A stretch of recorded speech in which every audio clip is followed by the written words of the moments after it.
भाई बोलतो एकदम शांत लोकेशनवर जाऊ, आपल्याला जरा शांततेची गरज आहे. आणि भाई घेऊन आला या लोकेशनवर. लोकेशन एकदम शांत होती आणि दत्त मंदिरात दर्शन घेऊन खूपच बरं वाटलं. तुम्हाला पण जर लोकेशन माहिती असेल तर कमेंट करून नक्की सांगा. परत आम्ही रिटर्न आलो घरी.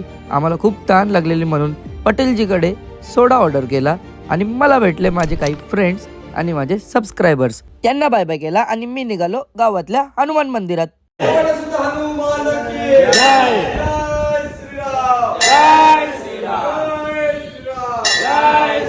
दर मंगळवारप्रमाणे या मंगळवारीही मंदिरात आरती संपूर्ण केली. अभिमान या गोष्टीचा वाटतो की आमच्या सोबत हे चिमुकले बालपण दर मंगळवारी आरतीसाठी सहभागी असतात. रात्री मी आणि हर्ष आम्ही दोघं गेलो केक शॉपवर केक घ्यायला. इथे रुकेश भाऊच्या केक क्राऊनवर खूप भारी भारी ऑफर्स लागलेले आहेत, तर तुम्ही सर्वांनी नक्कीच यांचा आनंद घ्या. आणि अशाच डेली मिनी व्लॉगसाठी like share follow and subscribe. उद्या भेटू.